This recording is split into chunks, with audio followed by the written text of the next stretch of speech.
सारे कानों द्वारा। तो बहुत सारे कानों का आचार्य ने दो अर्थ किया है ऐसे, बहुत सारे कानों का दो अर्थ किया है। कई बार हम लोग क्या है, एक कान से भगवान की कथा सुनते हैं, एक कान से कुछ दूसरा सुनते हैं, तो अच्छा नहीं है। बहुत समय पहले बॉम्बे में लोकल ट्रेन में ब्लास्ट हुआ था, तो उसमें एक भक्त ट्रोलिंग करता था, हरे कृष्ण महामंत्र जप करता था एक कान से, और एक कान से दूसरा काम करता था। जैसे वो विश्वरूप थे ना, इंद्र के गुरु, एक से खाता था, एक से सोमपान करता था, एक से मंत्रोच्चारण करता था, जो भी है। तो एक से वो मंत्र सुनता था, एक से फिल्मी गाना सुनता था। यहाँ ईयरफोन डाल के इधर इधर जब है। बॉम्बे ट्रेन में वो ब्लास्ट हुआ ना, तो कहीं जोरदार लगा ना, पर्दा फूट गया, बहरा हो गया एक कान। भगवान ने ले लिया, बोला ये तेरे काम का नहीं है, ये तेरे काम का है, ये तेरे पिता चालू रखा। इसलिए जो दो काम करेंगे तो भगवान ही काम ले लेंगे। सत्य करता हूँ, पेपर में आर्टिकल आया, अरे भगवत दर्शन में आर्टिकल आया, भगवान हमारी आसक्तियां कैसे छुड़ाते हैं। ये भी एक तरीका है आसक्ति छुड़ाने का। जो भी है, श्रवण मीन्स बहुत सारे कानों द्वारा। बहुत सारे कानों का दो मीनिंग होता है, उत्सुकता के साथ, उत्सुकता, भगवान की कथा पे सुनने की उत्सुकता, उसको भी श्रवण कहा है। और जैसे कि पृथ्वी महाराज ने, जब पृथ्वी महाराज के यज्ञ में भगवान रामचंद्र प्रकट हुए, सॉरी भगवान विष्णु देवराज इंद्र को लेकर प्रकट हुए, तो वहां पर पृथ्वी महाराज प्रार्थना कहते हैं कि प्रभु आपके गुणों को, आपकी कथाओं को सुनने के लिए मुझे 1000 कान चाहिए। तो ये भाव है, इतनी उत्सुकता है मतलब उनको सुनने में। तो श्रवणेर उपधार्यन, सुनता है, आमनेर संशय परो राजन, आमनेर संशय परो राजन, ईर्षा के रोग से मुक्त हो जाएगा। पूर्वा जो श्लोक के तात्पर्य में लिखते हैं, इस जगत में हर जीव एक जीव से ईर्षा करता है, और यहाँ तक कि आध्यात्मिक जीवन में, धार्मिक जीवन में भी एक व्यक्ति आगे बढ़ता है तो दूसरा उनसे क्या करता है, ईर्षा करता है। प्रभुपाद जी का अपना अनुभव, उनके गुरु भाई उनसे ईर्षा करते हैं। लेकिन कोई, प्रभुपाद जी नीचे लिखा, अगर कोई भक्त है ईर्षा करता है तो भगवत धाम नहीं जा सकता। तो प्रभुपाद जी ने कहा, जो नियमित रूप से भगवान के गुणों को सुनता है वो ईर्षा रूपी रोग से क्या हो जाएगा, मुक्त हो जाएगा। आमनेर संशय परो राजन, कर्म बंधन विमुच्यते, फिर वो कर्म के बंधन से क्या हो जाएगा, मुक्त हो जाएगा। जब हमारे हृदय में से ईर्षा निकल जाएगी तो हम कर्म के बंधन से क्या हो जाएंगे, मुक्त हो जाएंगे। कर्म बंधन विमुच्यते। तो मैं रामायण में से कुछ प्रसंग लूंगा, चालू क्या, कोई बात नहीं, 2 मिनट में हो जाएगा, वैसे फिर स्विच पाने के लिए आना पड़ेगा। तो रामायण में से कुछ प्रसंग लूंगा।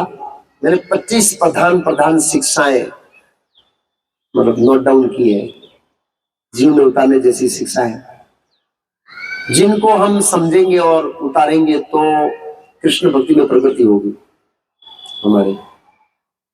एक प्रसंग लूंगा और उसमें शिक्षा, एक प्रसंग शिक्षा।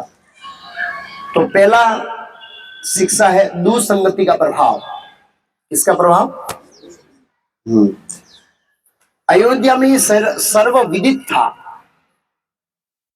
कि कैकेयी भगवान राम से अपने पुत्र से भी 1000 गुना ज्यादा प्रेम करती थी। कितना गुना ज्यादा? 1000 गुना। लेकिन मंथरा की संगत के कारण उन्होंने हृदय को ऐसा बना दिया कि एकदम क्रूर बन गए। और ये किसका फल है? संगति। 4 उदाहरण दूंगा शास्त्रों से। पहला उदाहरण है कर्ण का। कर्ण नीतिवादी व्यक्ति था। एक दिन युद्ध में जब वो कमांडर था, उसके हाथ में पावर था, तो कोई नियमों का उल्लंघन नहीं होने दिया उसने। हुआ क्या कि सूर्य ऐसे डूब रहा है, आधा सूर्य इतना ही बाहर दिख रहा है, और कर्ण ने बाण चढ़ाया अर्जुन को मारने के लिए। और वो बाण छोड़ देता था, अर्जुन बचता नहीं। लेकिन कर्ण ने देखा कि मेरा बाण अर्जुन तक पहुंचेगा तब तक सूर्य दिखना बंद हो जाएगा, तो उन्होंने वापस खींच लिया। वापस खींच लिया तो अर्जुन आग बुगड़ा हो गया।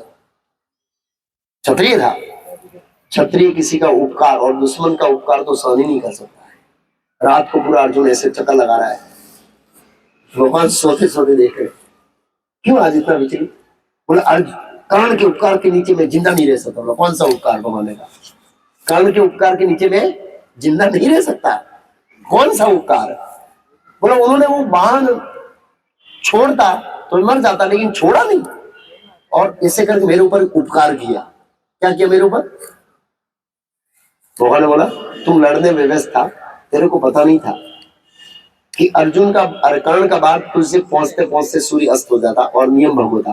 तो क्या बताना चाहता है कर्ण कि वही सत्यवादी है? तो इस तरह से कर्ण नीतिवादी था, और जहां जहां शकुनी राजनीति के खेल खेल कर पांडवों को परेशान करना चाहता है, कर्ण को बोला ये क्षत्रिय को शोभा नहीं देते, सुरवीरता बताओ तुम लोग। लेकिन क्या करेंगे, संग धीरे धीरे धीरे धीरे धीरे धीरे कर्ण उन लोगों का संग करने के कारण एक ऐसी परिस्थिति आई कि माता द्रौपदी, उसको पता ही सती है, फिर भी वैसे बोल दिया, वेश्या बोल दिया, और कर्ण उसको अपने आप को कभी क्षमा नहीं किया इस वाक्य के लिए। देखो संग के कारण आवेश में आ गया, इन्वायरमेंट ऐसा बन गया, वातावरण, कि उसने बोल दिया। वो युद्ध के अगले दिन पहले भगवान कृष्ण से मिला था कि इस बात के लिए मैं अपने आप को क्षमा नहीं करूंगा, द्रौपदी को वेश्या कहने का। बहुत पछतावा है उसको ऐसे, इस तरह से। तो कर्ण का एक उदाहरण है, और उसके बाद दूसरा उदाहरण है अश्वत्थामा का। भगवत गीता तात्पर्य लिखा है जहां पहले अध्याय में कि अर्जुन ने मामाओं को, गुरुओं को, दादाओं को, इनको मित्रों को, ससुरों को, इन सबको देखा, और मित्रों में पूर्व लिखे अश्वत्थामा जैसे मित्र। अर्जुन अश्वत्थामा का बहुत अच्छा मित्र था, लेकिन कौरवों की टोली का संग करने के कारण उसका हृदय इतना विकृत हो गया कि उन्हें सोते हुए 5 पांडवों को मार दिया। हालांकि कृपाचार्य ने समझाया था कि ये अधर्म है, तुम किसी से पूछ के ये कार्य करो ना, जिद पकड़ के बैठा और ऐसा काम किया। ये क्रूरता कहां से आई? असत्संग से आई। ऐसे कई सारे उदाहरण है शास्त्रों के अंदर, एक का उदाहरण है असत्संग के कारण हमारे दिन क्रूरता आती है। असत्संग किसको कहते हैं, पहले ये समझेंगे। कई बार हम सोने भौतिकवादी लोगों का संग करना वही असत्संग है ना। अगर भक्त लोग भी भक्ति के बारे में, वैष्णव के बारे में नेगेटिव बोलते हैं तो वो भी असत्संग है, क्योंकि वो हमारी उत्साह को तोड़ेंगे, हमारे विश्वास को तोड़ेंगे, और वो हमारे श्रद्धा को तोड़ेंगे और हम बैक मार जाएंगे। इसलिए उनका संग भी डेंजर है, वो भी असत्संग के अंदर आता है। ये भक्त ऐसा है, ये भक्त ऐसा, तो अब तो धीरे धीरे श्रद्धा टूटेगी तो और भक्ति बैक मार जाएंगे। एक इस प्रसंग में हमको एक अच्छा मिलता है कि श्रवण का पावर कितना, श्रवण सुनने के अंदर पावर क्या है। कैकेयी के हृदय में संपूर्ण रूप से भगवान राम के प्रति प्रेम था, उस प्रेम को बदले उन्होंने ईर्ष्या और द्वेष के अंदर परिवर्तित कर दिया। ये किसका फल है? श्रवण का फल है। पहली बार जब मंथरा आई, जब राम का अभिषेक होना था, सुबह में टेरेस पर गई, सजाया हुआ है, नीचे आई, कैकेयी क्या कर रही हो? बस तैयार हो रहा हूं, तैयार हो रही हूँ, कल सुबह मेरे राम का राज्याभिषेक। मूर्ख हो, तुझे पता ही नहीं तेरे साथ छल हो रहा है। क्या छल हो रहा है? तो उन्होंने थोड़ा बताया, चुप। दूसरी बार मेरे राम के बारे में बोली, जीव काट लूंगा। इतनी कड़क भाषा में कैकेयी ने बोला। फिर ट्राई किया। जो निंदा करने वाले भक्त है वो कभी छोड़ते नहीं है, थोड़ा प्रभु जी को बोलते हैं, फिर थोड़ा दूसरी बार बोलो, धीरे धीरे पोजीशन। किसी भक्त के बारे में बोलते धीरे धीरे पोजीशन डालते हैं और वो भक्तों से दूर कर देते हैं। ऐसा देखा जाता है, बड़े उस्ताद होते हैं ये, मंत्रा जैसे होते हैं। ये जो वैष्णव अपराध इधर का उधर करना, कानाफूसी करना, ये बड़े उस्ताद होते हैं, सनकी होते हैं। दूसरी बार आई, थोड़ा ढीली हुई के गई। तीसरी बार, चौथी बार, पांचवी बार, छठी बार तो कैकेयी बोली है, तव कथामृतम तप्त जीवनम, तेरे शब्द तो अमृत के समान लग रहे। पहला शब्द कड़वा लगा था, लेकिन धीरे धीरे उन्होंने वो हृदय कलुषित करने का, बोल बोल बोल और बोल। तो जिस भक्त का हमारे साथ बनता नहीं है, उसकी कोई खोलता है, खोलता मतलब निंदा करता है, तब कथा अमृतम, प्रभु आपके शब्द आज मुझे अमृत के समान लगे। ये भक्तों में देखा जाता है, ये बहुत बड़ा अनर्थ है इसलिए, और भक्तों को इसको निकालना चाहिए। तो कहने का मतलब केकई का हृदय को क्रूर बना दिया, तो ये श्रवण का पावर है। एक व्यक्ति के हृदय में ईर्षा और द्वेष है, वो श्रवण करके कृष्ण के प्रति प्रेम प्राप्त कर लेता है। एक जीव के हृदय में प्रेम है, वो बुरी संगति का श्रवण करके ईर्षा और द्वेष को जन्म दे देता है। ये श्रवण का पावर बताया। तो असत संग का त्याग का मतलब है भक्ति विरोधी भक्तों से सुनना, और इवन भक्त भी है इस तरह से वैष्णव निंदा इत्यादि करते हैं, उसे सावधान रहना चाहिए। नहीं तो हमारा हृदय केकई की तरफ क्रूर बन जाएगा और हम भगवान को हमेशा के लिए वनवास दे देंगे, मतलब हृदय से निकालकर बाहर, आउट, मेरे हृदय में तेरे लिए कोई स्थान नहीं है, ऐसे हो सकता है। बड़ा सावधान रहना चाहिए। हाँ, तीसरा उदाहरण है द्विविध वानर का। द्विविध वानर ने नरकासुर का संग किया प्रभुपाद जी। ये भगवान रामचंद्र का पार्षद था। नरकासुर का संग करने का इतना ईर्षालु हो गया कि उसने बलराम की मजाक उड़ाई और फिर बलराम ने उसको मार दिया। ऐसे कई सारे शास्त्रों में अलग अलग एग्जाम्पल पड़े हैं। बुरे लोगों का संग करने के कारण पतन हुआ है, भगवान से दूर हुए। ये पहली शिक्षा। दूसरी शिक्षा है प्रेम करना है सेवा से, पद से प्रेम नहीं करना। भगवान राम ने सेवा से प्रेम किया, पद से प्रेम नहीं किया। दशरथ महाराज ने कहा राजगद्दी पर बैठना है, जी पिताजी। दशरथ महाराज का वन में जाना है, डायरेक्ट नहीं बोले, लेकिन उनके बिहाफ में केकई बोली पावर ऑफ अटर्नी मेरे पास है। दशरथ महाराज उनका पावर मेरे पास है, मैं बोलूंगी वो समझना उन्होंने बोला है। बोले ठीक है, वो तो माँ है, माँ कभी धोखा नहीं दे सकती, और देगी तो उनकी। तो भगवान राम ने कहा ठीक है, ये भी पिताजी की सेवा, वन में जाना, और वो भी पिताजी की सेवा, सेवा तो सेवा। तो ये बहुत महत्वपूर्ण है। कई बार हम भक्तों की सेवा चेंज करते हैं तो हम हिल जाते हैं, करंट लगता है। आज तक मैं तो ये करता था, ये करता था, अभी मुझे खाली ये कपड़ा धोना है, ये बर्तन लाना, ये सेवा दे दिया। पहले मैं ये करता था, वो करता था। इस तरह से हम लोग का दिखने वाली सेवाओं में ज्यादा रहना चाहते हैं। कई बार कुकिंग करना, बिहाइंड द सीन, पीछे की सेवा करना, उसमें यश नहीं मिलता है तो उसमें हम इतना रुचि नहीं लेते हैं। ज्यादा रुचि फ्रंट लाइन वाली सेवा की लेते हैं, तो मतलब पद में रुचि है। या फिर कई बार बोलते प्रभु इनको इंचार्ज बना दो, एक टाइटल दे दो, किचन इंचार्ज, फिर देखो कितनी सेवा होती है। इसको प्रसाद सर्व करने की सेवा दे दो, प्रसाद सर्विस इंचार्ज। इंचार्ज सब पड़ता है तब तो अंदर से पूरा अहंकार का मंत्र शुरू हो जाता है, फाट फाट फाट, इंचार्ज इंचार्ज। अगर किसी का इंचार्ज है 1 घंटे के लिए तो भी उसका पावर चढ़ जाता है। ये भौतिक जगत में अहंकार का पावर जबरदस्त है। तो कहने का मतलब है हमें सेवा से प्रेम करना चाहिए। पद रहे ना रहे, सेवा तो शाश्वत रहेगी। और वैसे ही आध्यात्मिक जगत में तुम्हारा पद का कोई मतलब ही नहीं है। अर्जुन का पद तो ले नहीं सकते, हनुमान जी का पद ले नहीं सकते, गोपियों का तो कोई स्थान खाली ही नहीं है, तो फिर पद का करेंगे क्या, कहाँ चलेगा। सेवा करेंगे तो भगवान को प्रिय बनेंगे। इसलिए हमें सहर्ष किसी भी प्रकार की सेवा करने के लिए तैयार रहना चाहिए, परिस्थितियों के अनुसार। गुरु महाराज बांग्लादेश में थे, परम पूज्य भक्ति काशी महाराज उस समय ब्रह्मचारी थे, इलापति दास नाम था उनका। प्रभाव विष्णु स्वामी महाराज के मार्गदर्शन में थे। महाराज एक टेम्पल के कमांडर थे उस समय, टेम्पल कमांडर। प्रभाव विष्णु महाराज मेरे ख्याल से जीबीसी थे या बाद में उधर जीबीसी बने। तो जीबीसी का पता आया कि प्रभाव विष्णु महाराज और इलापति दास को थाईलैंड, इंडोनेशिया और सिंगापुर इत्यादि बुक में जाना है। बस ऐसे पता ही जीबीसी का लेटर आया इलापति। 10 मिनट महाराज बैग पैक करके आ गए। चले महाराज, इतना जल्दी? बस जीबीसी और सेवा तो सेवा, ऐसा नहीं है टेम्पल कमांडर कौन देखेगा, इतनी पद पकड़ रहा हूँ, ये ब्रह्मचारी को भेज देता हूँ आपने, नो।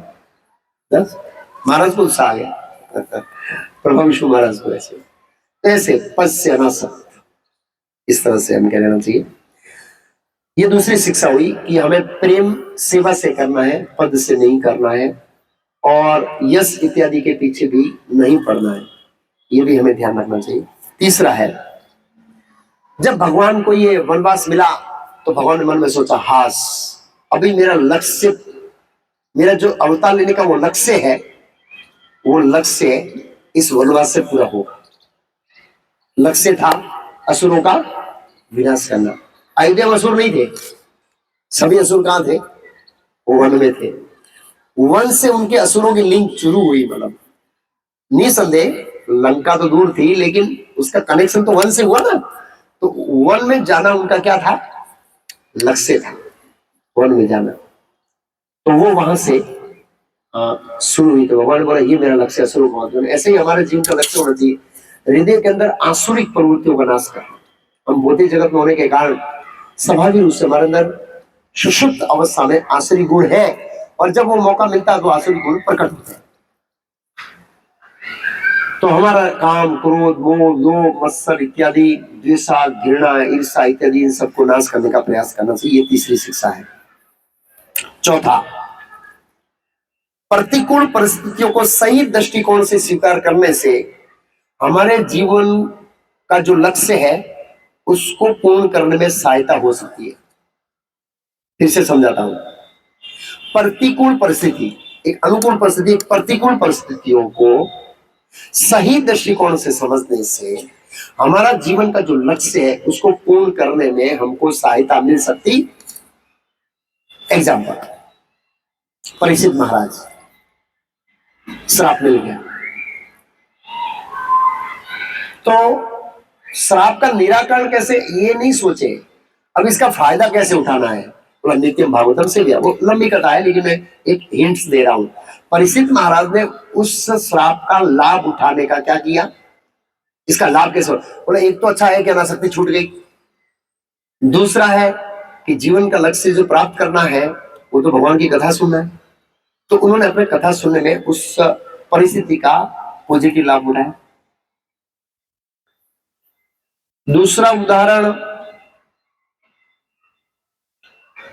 वृत्रासुर का है, या चित्रकेतु महाराज का कहूं, उनको श्राप मिला असुर बनो, और असुर बन के देवताओं से युद्ध किया, और देवताओं से युद्ध करते हुए सोच रहे जल्दी मारो भाई, निकलो यहाँ से। देवराज इंद्र को बोला आ जाओ, इस तरह से प्रोत्साहित कर देते। जैसे एक प्रेमी प्रेमिका से मिलने का इंतजार कर रहा है, ऐसे मैं प्रभु से मिलने का इंतजार कर रहा हूँ। उन्होंने उसका सदुपयोग किया। शिला प्रभुपाद की वो दवा की फैक्ट्री थी, नौकर ने चोरी किया, आग लग गई, जो भी हुआ सब कुछ चला गया, छीन लिया गया प्रभुपाद से। प्रभुपाद जी ने उस श्रीमद् भागवतम की घटना को याद किया। हरि का मतलब है सब कुछ करना, अब करना क्या है। प्रभुपाद जी उसको पॉजिटिव लिया, और पॉजिटिव लेकर मिशन स्टार्ट किया, और इसलिए आज हम यहाँ पर बैठे हैं। हजारों हजारों जीवों का जीवन परिवर्तन हो गया है प्रभुपाद जी के एक पॉजिटिव थॉट से। प्रभुपाद जी दूसरी बार ट्राई कर सकते थे, तीसरी बार, चौथी बार, पांचवी बार, और नेगेटिव हो सकते थे। मैं इतनी भक्ति करता हूँ, इतनी दिन से 16 माला कर रहा हूँ, इतनी सेवा करूँ, मेरे साथ ऐसा हो गया। लोग ऐसे बहुत बोलते गए। अरे भाई, लोग शिव जी को नहीं छोड़ते हैं, वो 10 प्रजापति गाली दे रहा है, और कृष्ण को नहीं छोड़ते शिशुपाल, तो हमको क्या छोड़ेंगे माया। तो ये हमें ध्यान रखना चाहिए। प्रतिकूल परिस्थिति, कई बार भगवान हमारे जीवन में प्रतिकूल परिस्थिति खड़ी करते हैं तो हम उसको समझते नहीं है, और हम उसको नेगेटिव लेते हैं।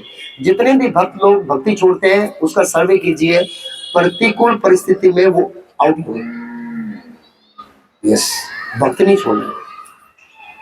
बाद में पता लगता है, अरे बाप रे, ये तो सही था, भगवान ने ये मेरी परिस्थिति खड़ा की, ये मेरे लाभ के लिए था। उसका एक उदाहरण देता हूँ। एक बार एक मछली मारने वाला समुद्र में अंदर गया, अंदर गया, अंदर गया, अंदर गया, अंदर गया, अंदर गया, बहुत अंदर चला गया, और नाव टूटने लगी। तो उसको एक टीला दिखाई दिया अंदर, तो उसको जैसे जैसे करके वो नाव टीले तक पहुंची, और समुद्र में बारिश बहुत गिरती है, और टीला खुला था, बस कोई ज्यादा बड़ा नहीं था, बस छोटा ही था, कोई मकान वकान वहां नहीं थे। और उसने उसको नाव को उल्टा किया और नीचे रहने लगा, और जो भी मछली वछली पकड़ के या जो भी पकड़ी हुई थी खा रहा था, उस नाव की तोड़ के लकड़ी या दूसरे कहीं जो पेड़ होंगे लेने गया, और वो जला के गया था और वापस आया तब तो वो नाव जल गई, भाग भाग भाग भाग। एक ही साधन था बारिश से बचने का और वो जल गई। भगवान को गाली देने लगा, यार कैसे तुम व्यक्ति हो, तो नाव टूट गई, वापस कैसे रहूंगा, और नाव थी तो बचने का रास्ता था, उसके अंदर रहता था, वो भी तुमने जला दी, कैसे व्यक्ति हो। लेकिन नाव जली, वो बड़ी नाव नहीं, तो उसकी ज्वाला बहुत ऊंचे तक गई ना, तो समुद्र में पेट्रोलिंग वाले थे पुलिस, उन्होंने देखा कि यहाँ कोई व्यक्ति रहता है, वहां आए, उसको उठाया और घर भेज दिया। जब वो घर आया तो समझा, हे भगवान तुमने नाव नहीं जलाई होती तो मैं वहीं मर जाता, किसी को पता ही नहीं लगता मैं समुद्र पे हूँ, न फोन कॉल है, उसने थोड़ी फोन कॉल होते था ऐसे। बाद में लाइट पे मेरे जीवन में ऐसे बहुत एक्सपीरियंस है, खास करके प्रोजेक्ट में। मैं कई बार किसी चीज के पढ़ता हूँ, इतना पीछे पढ़ता हूँ, खास करके फ्लैट बनाने में, इतनी शक्ति लगाई फ्लैट बनाने में, इतनी शक्ति लगाई कि नहीं बना। आज पता लगा, आज मतलब अभी पता लगा कि भगवान ने बोला भाई इसको पहले मत बनाओ, पहले लाइट का खंभा हटाओ, नहीं तो हटेगा ही नहीं तेरा सही में। क्योंकि हम फ्लैट बनाते तो जो खेडूत है वो हमको खंभा हटाने नहीं, अपने खेत में खंभा रखने नहीं देते, प्रोसेस शुरू कर दिया हमने। तो अब भी लाइट हुआ रहे यार, मेरा इतना उस समय निराश हो गया, पर वो इतनी शक्ति लगाने के बाद भी बुकिंग ले लिया, 30 तो बुकिंग आ गए। लेकिन कुछ भक्तों ने बोला नहीं, 100% बुकिंग आने के बाद कमेटी ने बोला, ये भगवान ने कमेटी वालों को अच्छा बुद्धि दिया। तो कई बार होता है हम नहीं देख पाते हैं, ऐसे मेरे जीवन में बहुत एक्सपीरियंस है। कुछ चीजों को, जमीन को ले ली, इतना प्रयास किया लेकिन 3 साल 4 साल बाद में मिली, तो क्यों ऐसा मिला, उसके पीछे कारण है, भगवान की योजना है। तो कहने का मतलब है हम शॉर्ट टर्म में भगवान की योजना नहीं समझते, कई बार तो सालों साल के बाद भगवान रियलाइज करते हैं ये ऐसा मैंने तेरे साथ क्यों किया, वो पॉजिटिव परिस्थिति आती है तब पता लगता है। तो कहने का मतलब प्रतिकूल परिस्थितियों को सही दृष्टिकोण में देखने से हमारा लक्ष्य, जीवन का उद्देश्य उसको पूर्ण करने में सहायता होगी। और दूसरा है, जैसे मतलब एग्जांपल, गुरु आकर्षण के बल के जो नियम है वो पृथ्वी के ऑर्बिट में ही लागू होते हैं, ऐसे ही प्रकृति के जो नियम है वो भौतिक चेतना वाले व्यक्तियों के लिए ही लागू होते हैं। जो भौतिक चेतना में नहीं है उनको प्रकृति के नियम लागू नहीं होते, मान अपमान सुख दुख प्रतिकूल अनुकूल नहीं होते हैं, और भगवान राम उस चेतना से परे है। इसलिए ये जो है प्रतिकूल अनुकूल परिस्थिति, ये भगवान राम पर लागू नहीं हुई, भगवान राम पर लागू नहीं हुई, उन्होंने इसको नेगेटिव नहीं लिया। भगवान पॉजिटिव और नेगेटिव से ऊपर है, ये एक शिक्षा है। गुरु साधु शास्त्र से कंसल्ट करना चाहिए, मेरे जीवन में ऐसी घटना घटी है तो इसको कौन सी दृष्टिकोण में मैं लूं, तो क्या होगा, हम उसको प्रॉपर समझ पाएंगे तो भक्ति स्थिर रख पाएंगे, नहीं तो हम डिस्टर्ब हो जाएंगे। भगवान ने मेरे साथ ऐसा किया। थोड़े दिन पहले विजयनगर में एक मारवाड़ी परिवार से मिला, वहां एक मारवाड़ी परिवार बोला, प्रभु जी मेरी माला 16 थी, अभी उनका वो हस्बैंड का डाइवोर्स हो गया है, तो रिकॉर्डिंग हो रहा था नहीं बोलूंगा। मतलब घटना ऐसी है कि वो तो गौर पूर्णिमा के दिन आत्महत्या करने वाली, 16 माला वाले व्यक्ति, तो मुझसे मिलना चाहती, मैं जल्दी मिलता नहीं, वो तो चला गया, तो किसी ने बोला नहीं प्रभु मिलना चाहते, मैं बोला प्रसन्न आत्मा प्रभु उनकी वाइफ को मिला, तो आपसे ही मिलना चाहती है। ऐसे 1 साल से आ रहे हैं प्रोग्राम में छोटे मोटे से, लेकिन बहुत डिस्टर्बेंस ऐसे। तो मंदिर में आके बैठे तो बच गए ऐसे, तो मिले थे, तो बोला मेरे को भगवान पे श्रद्धा कम होगी, क्यों, बोला भगवान मेरे जीवन में उल्टा ही कर रहा है। मैं बोला इसके पीछे ही कुछ रहस्य होगा, आपको समझना पड़ेगा। फिर धीरे धीरे सगे संबंधियों की तैयारी को समझाया, तो कहने बोलो 16 माला कर देती हो, 4 पे आ गई है, और तो भक्ति छोड़ के ऊपर जाने वाला दूसरे कहीं जाने की सोच रहे थे ऐसे। तो कहने का मतलब ऐसी होता है, कई बार परिस्थिति ऐसी उल्टी है तो हमारी श्रद्धा टूट जाती है। तो इसलिए गुरु साधु शास्त्र से कंसल्ट करना चाहिए कि क्या करें इस परिस्थिति में, फिर निर्णय होना चाहिए। ये चौथी शिक्षा है। 5वीं शिक्षा है, राम चाहिए आराम चाहिए। 2 ही ऑप्शन है, या तो राम या आराम। सभी अयोध्यावासी जब भगवान राम जा रहे थे तो जो राज कर्मचारी नहीं थे, मतलब जिसका राज दरबार काम नहीं, कनेक्शन नहीं था, जिसको राज दरबार थे वो राम के साथ नहीं जा सकते, क्योंकि राजा का कर्तव्य दबा करना है, सैनिक इत्यादि। ब्राह्मण वर्ग ज्यादा भगवान राम के साथ गए, और वैश्य वर्ग इत्यादि ये सब साथ में गए। हजारों हजारों लोग राम के साथ जा रहे हैं, हजारों हजार लोग क्या कर रहे हैं, राम के साथ जा रहे हैं। उन्होंने अयोध्या का सुख सुविधा छोड़ दिया। क्यों? राम से प्रेम करते थे। क्या करते थे? राम से प्रेम करते थे। उन्होंने कहा इस सुख सुविधा का क्या मतलब, अगर राम भी हमारे जीवन में ना हो तो या तो हमको राम चाहिए या हमको आराम। तो आराम करने रहेंगे तो राम नहीं मिलेंगे, आरामदायक भक्ति करेंगे अपन। एक साल में एक माला बढ़ाऊंगा, या कई लोग बोले आत्मा तो सनातन है प्रभु, करोड़ों जन्मों से है तो 10 जन्म और लेंगे तो क्या फर्क पड़ेगा। एक जन्म में एक माला बढ़ाऊंगा, 16 जन्म में 16 माला, 70 में जन्म में दीक्षा, 18 में जन्म में ब्राह्मण दीक्षा, और 20 में जन्म में संन्यास, और 25 में 21 में ऊपर 25। बहुत क्षणिक है। ब्रह्मा जी के तो एक दिन में कितने साल बीत जाते हैं। आत्मा समझ। तो इस तरह से हम मानसिकता होगी आराम से भक्ति करने की, आराम, रिलैक्स, तो राम नहीं मिलेंगे। असावधान रूप से अगर हम भक्ति करते हैं तो नहीं चलेगा, आराम से। लेकिन अयोध्या वासियों ने सब आराम सुख इत्यादि छोड़ दिया, राम के लिए न्यौछावर कर दिया, हम राम के साथ आएंगे। ये थी 5वीं शिक्षा। 6ठी शिक्षा है आध्यात्मिक जीवन में जागृत रहना है। क्या रहना है? मेरे ख्याल से सरयू नदी के आसपास की घटना है, और जहां तक मैं समझता हूं निषाद राज के राज्य में भगवान राम पहुंच गए थे, और भगवान राम ने रथ को वापस भेज दिया। प्रजा नहीं जा रही है, प्रजा नहीं जा रही है वापस, प्रजा साथ में है, सब थके पिए हुए हैं। भगवान राम प्रजा से प्रेम करते थे। सब सो गए, एक व्यक्ति जाग रहा है, लक्ष्मण, 14 साल तक जागा, और गुह्य भी जाग रहा था, मेरे ख्याल से गुह्य भी जाग रहा है, 2 जाग रहे थे। राम सोने का एक्टिंग कर रहे थे, भगवान देखा सब कुछ, नसकोरा बोलाना शुरू कर दिया। भगवान राम उठे, अभी गहरी निद्रा में उठे, और लक्ष्मण का, लक्ष्मण ये सब मेरे कारण कष्ट भुगत रहे हैं, मैं नहीं चाहता हूं ये लोग मेरे कारण कष्ट भुगते। इसको कहते हैं प्रेम। प्रेम का मतलब है कि सामने वाले व्यक्ति अपने कारण कष्ट नहीं भुगतना चाहिए। ये प्रेम की परिभाषा है। किसकी परिभाषा है? प्रेम की परिभाषा इसको कहते हैं।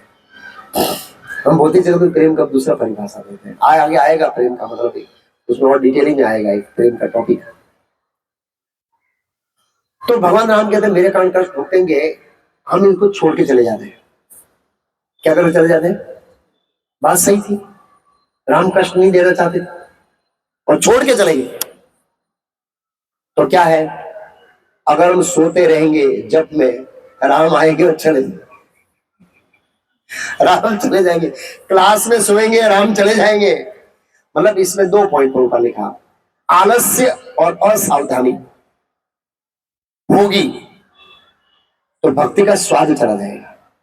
इसलिए भक्ति के अंदर आलस्य नहीं होना चाहिए और असावधानी नहीं होनी, जागरूकता होना चाहिए। जागरूकता कि मेरे से ऐसी कोई गलती नहीं हो रही जिसके कारण भक्ति को डिले हो रहा हूं, ऐसी जागरूकता होनी चाहिए हमारे जीवन में। यह है 6ठी शिक्षा कि हमको जागरूक रहना है कृष्ण भक्ति के अंदर। 7वीं शिक्षा है कभी कभी संत जन दूसरों को पीड़ा पहुंचाते हैं। कभी कभी संत जन दूसरों को पीड़ा पहुंचाते हैं परंतु उनके कल्याण के लिए। ये 7वीं शिक्षा है। एग्जाम्पल, भरत ने जब माता केकई ने राम को वनवास दे दिया, उसके बाद भरत ने कभी भी केकई को अपनी मां नहीं कहा। इवन राम वापस आ गए तो भी नहीं, जीवन के अंदर मां को माफ नहीं किया। बड़ा कष्ट है ना, लेकिन वो उनके कल्याण के लिए था, कल्याण के लिए था। प्रहलाद महाराज ने हिरण्यकश्यप की बात नहीं मानी। इतना बड़ा शक्तिशाली व्यक्ति है, सब लोग बड़े बड़े लोग देवता बात मानते हैं, बच्चा नहीं मानता। बहुत कष्ट दिया एक दृष्टिकोण से कर दिया, मतलब वो कष्ट समझता है। बाप पर बेटा बाप की बात नहीं मानता तो बहुत बड़ा कष्ट। ऐसे प्रभुपाद जी बहुत लोगों को गाली दिया, scientist you are rascal, this is you are rascal, this is you are rascal. बहुत लोगों को बोला आप बदमाश हो, बदमाश हो, बदमाश हो, लेकिन उनको कल्याण के लिए। अपना इसमें कोई स्वार्थ नहीं रहता है। ये 7वीं शिक्षा है। 8वीं शिक्षा है हमारा लक्ष्य भगवान को प्रसन्न करना। कई बार हम ऐसी सेवा चॉइस करते हैं जो हमको पसंद होती है, लेकिन भगवान कोई अलग सेवा से ही प्रसन्न होना चाहते हैं। भगवान को प्रसन्न होने का अपना तरीका है और हमारा भगवान को प्रसन्न करने का अपना तरीका है, नहीं चलेगा। हम सोच रहे हैं ये करने से भगवान प्रसन्न होंगे। जैसे अर्जुन भगवान को कैसे प्रसन्न करना चाहता था? अर्जुन करना चाहता था, हे कृष्णा, ये गुरु है, इनको नहीं मारना चाहिए, ये दादा है, ये इसको नहीं मारना चाहिए, इनके ऊपर दया करनी चाहिए। तो उन्होंने सोचा मैं भगवान को बताऊंगा मैं बहुत दयालु हूं, तो कृष्ण क्या हो जाएंगे? प्रसन्न हो जाएंगे। तो कृष्ण का हृदयम दौर्बल्यम, ये थर्ड क्लास क्वालिटी की, इंग्लिश में लिखा थर्ड क्लास क्वालिटी की तेरी क्या है? दया है। मैं इसको रिकमेंड नहीं करता हूं, प्रमाणित नहीं करता हूं, मैं इससे प्रसन्न नहीं हूं, मैं प्रसन्न हूं इसको बाण चला और मार। तो अर्जुन की जो सोच थी मुझे भगवान को इस तरह से प्रसन्न करना है, और भगवान बोले मैं इस तरह से प्रसन्न होगा, इन दोनों की गैप को पूरने के लिए पूरी भगवत गीता बोलनी पड़ी भगवान को। जब पूरी भगवत गीता बोली तो अर्जुन को समझ में आया, हाँ कृष्ण इस तरह से प्रसन्न होंगे। भरत के लिए वन में रहना बड़ा आसान था, बड़ा आसान था, कोई झंझट नहीं है। लेकिन राम चाहते थे भरत क्या करे? राज्य करे। भरत के लिए राज्य करना कठिन क्यों था? कठिन इसलिए था कि लोग भरत को समझ नहीं पाए। ना तो राज परिवार के लोग, जितने भी भगवान राम से स्नेह करते थे वो भरत को समझ नहीं पाए, बहुत मिसअंडरस्टैंडिंग किया भरत को। और इसकी भरत की जो पीड़ा हुई है, मैं बोलूंगा, मैं भी रो दूंगा, थोड़ा बोलूंगा मैं। जैसे माता कौशल्या को भरत मिलने गया, आ गया बेटा, प्रसन्न है ना? बस भरत की आंख में आंसू आ गए। क्यों? क्योंकि भरत ऐसा सोच रहा है कि माता कौशल्या ऐसे सोच रही है कि तेरी माँ के साथ तू मिला हुआ है, ये माँ बेटे के षड्यंत्र से तू राज्य लिया, राजा बन गया, खुश है ना? हो भरत बहुत रोया, बहुत रोया। और माता कौशल्या के चरणों में रहकर उन्होंने हृदय खोला पूरा, तो माता कमी सुनी। सुमित्रा माता के पास गई, सेम रिपीट। ऐसे बहुत लोगों के साथ हुआ और भरत के लिए असहनीय था, इसलिए भरत राज्य नहीं लेना चाहता था। अगर भरत ने राज्य ले लिया होता, पादुका की जगह खुद बैठा, तो पूरे विश्व में ये पक्का हो जाता कि के साथ इनका षड्यंत्र है, इसलिए वो नहीं बैठे। फिर जब भरत लेने जा रहे भगवान राम को, तो बीच में निषाद राज गुह्य का राज्य आता है, नदी पार करनी पड़ती है। तो गुह्य राज को पता लगा कि भरत आ रहा है सेना के साथ। सेना के साथ राम को ले जाना पड़ा। डाउट है मुझे, लगता है ये हमारे प्रभु राम पर आक्रमण करने जा रहा है। तो सबसे पहले उन्होंने जल सेना को तैयार किया, बोला नदी पार नहीं होनी चाहिए, सब नाव लगा दी और छुपे हुए सैनिक सेट कर दिए। उसके बाद अलग अलग सेनाओं को आदेश देकर आया कि जब तक मेरा आदेश नहीं मिले तब तक आप तैनात रहिए, तैनात में सावधान रहिए। मैं भरत से मिल के आता हूँ। आया, भरत से मिला, क्या इरादा है? ऐसे क्या इरादा है? इतनी बड़ी सेना लेके क्या इरादा है? ऐसे उलट उलट कर प्रश्न पूछे भरत को, ऐसे उलट उलट कर प्रश्न पूछे। डायरेक्ट तो नहीं पूछे ना आक्रमण करने जा रहे हैं, वो तो राजा था और राजनीतिज्ञ था, एक दूसरे राजा से कैसे बात निकलवानी है वो एक अच्छी तरह से आती थी। इसलिए इतना पूछा और भरत के हृदय में इतनी पीड़ा हो रही है उन जवाबों को देखकर, मैं यह वर्णन नहीं कर सकता। और आखिर में भरत में आंख में आंसू आ गए और वो ये समझ गया ये निर्दोष है। बहुत परीक्षा लिया भगवान राम ने भरत की इस तरह से, और अंत तक गया। भगवान राम ने भी लक्ष्मण को बोला, मैं जानना चाहता हूं भरत के हृदय में क्या है, रियल में आसन पर बैठना चाहता है कि नहीं। और भगवान राम ने परीक्षा लिया, लेकिन भगवान राम ने अंत तक आज्ञा थी कि तू राज्य कर, तो स्वीकार किया न चाहते हुए। क्यों? इससे भगवान राम प्रसन्न होंगे, इससे भगवान राम प्रसन्न होंगे। तो भगवान कैसे प्रसन्न होंगे वो गुरु परंपरा से, आचार्यों से जानना चाहिए। हम कई बार अपनी फॉर्मूला बता देते हैं, अर्जुन की तरह दया करके इससे प्रसन्न होंगे, वो फॉर्मूला नहीं चलेगी। गुरु से जानना है, आचार्यों से जानना है। इस तरह से ये है 8वीं शिक्षा। 9वीं शिक्षा, वास्तविक स्वामी भगवान है। भोक्तारम एकदम स्वर्गलोक महेश्वरम सुहदम सर्वभूतानाम ज्ञातवाम शांति उच्चति। जिस गद्दी पर राम बैठे, भरत बोला मैं इसको सपने में भी नहीं बैठ सकता हूं, इसलिए पादुकाओं को रखा उनके सिंहासन पर। पादुका ही राज्य करेगी, मैं व्यवस्थापक हूं, मैं मालिक नहीं। मालिक कृष्ण है, हम सब व्यवस्थापक है। क्या है हम? व्यवस्थापक। और मालिक क्या करता है? कभी व्यवस्था करने के लिए देता है और कभी व्यवस्था ले लेता है। तेरे को नहीं करनी, इसको करनी, इसको नहीं, इसको करनी। तो हमें मेंटली प्रिपेयर रहना चाहिए। ये भरत का मूड था, इसलिए पादुकाओं को रखा और खुद नंदीग्राम अयोध्या नगर से बाहर रहा और नगर का ऐश्वर्य का भोग नहीं किया। नहीं तो लोग ऐसे मानेंगे ये भोग करने के लिए राम को इसने निकाला है। ये संशय लोगों के मन में निकालने के लिए ही वो बाहर बैठा था। मंत्री आते थे, आज्ञा लेके काम करते थे और ज्यादातर बोला था राम की पादुका, राम के सामने जाइए, पादुका प्रार्थना कीजिए, आपकी सभी समस्या का समाधान हो जाएगा। होता था तो क्योंकि राम ही राज्य कर रहे हैं। इस तरह से ये हमें ध्यान रखना चाहिए। तो केवल हम व्यवस्थापक हैं। कोई भी अपनी महानता का दिखावा कर सकता है, लेकिन भगवान परीक्षा लेंगे तो हम कितने पानी में है वो बाहर आ जाएगा। ये कथा है सुपर्णखा। सुपर्णखा को वरदान था, कितना भी सुंदर रूप ले सकती है। वो सुंदर रूपवती बन के गई, क्योंकि रामदेव कामदेव के समान सुंदर थे। कंदर पकोटी कमी विशेष शोभा, आकर्षित हो गई, बोधी दृष्टिकोण से हो गई। राम ने थोड़ा मजा किया, हम जानते हैं, लक्ष्मण इधर उधर, और अंतर जान की सीता ही कारण है, मैं खा जाती हूँ। खाने के लक्ष्मण ने उसका नाक काट दिया। जैसे ही नाक काटा तो उसका कुरूप बाहर आ गया, कुरूप दिखाई आया और रूप असली रूप में आ गए। ऐसे कई बार बताना, I am great devotee, this devotee, this devotee, लेकिन जब भगवान परीक्षा लेंगे तो हमारा दूध का दूध, पानी का पानी।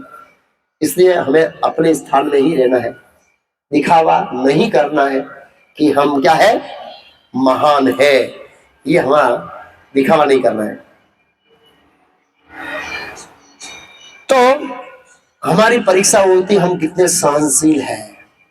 हमारी सहनशीलता की परीक्षा होगी। बलि महाराज की सहनशीलता का परीक्षा लिया भगवान ने। सब कुछ लेने के बाद तीसरा का क्या भाई, तीसरा तीसरा नहीं चलेगा भाई। बलि महाराज समर्पण कर दिया।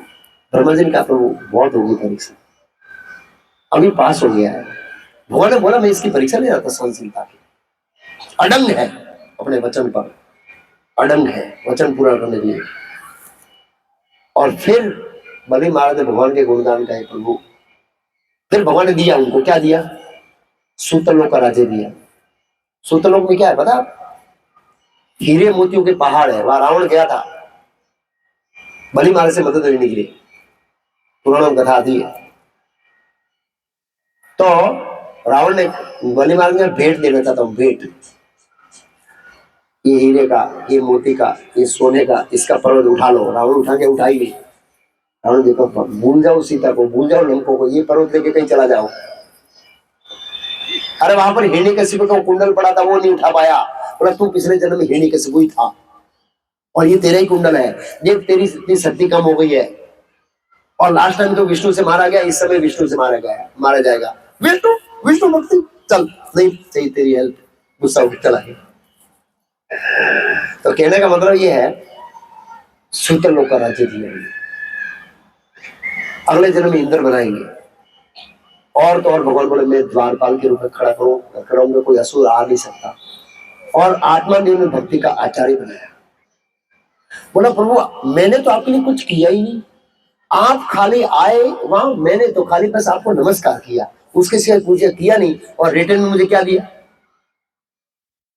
स्वर्ग का राज्य, इंद्र का पद अगले जन्म में, इस जन्म में सूत्रलोक का राज्य, आप स्वयं वॉचमैन में, भले आत्मानंद का पद, और ऐसे मेरा यश फैला दिया तीनों लोगों को खाली प्रणाम करने से। तो कहने का मतलब है, मैं यह क्या बलि महाराज को उदाहरण क्यों दिया, देख कुछ मैसेज देना था मुझे। बलि महाराज को उदाहरण क्यों दिया मैंने, सहनशीलता, जबरदस्त सहनशीलता की पराकाष्ठा पालेंगे तो हम सबको सहनशीलता में परखा जाएगा। हम भगवान की सेवा करने के लिए कितनी सहनशीलता, कितना टेम्परेचर ले सकते हैं, वहां पर हमारी परीक्षा होगी। ये 10वीं शिक्षा हुई। 11वीं शिक्षा है छल से भक्ति प्राप्त नहीं कर सकते। छल, सीता रूपी भक्ति को प्राप्त नहीं कर सकते छल से। रावण ने सीता को छल से प्राप्त किया, तो हम छल से भक्ति प्राप्त करने का मतलब क्या है?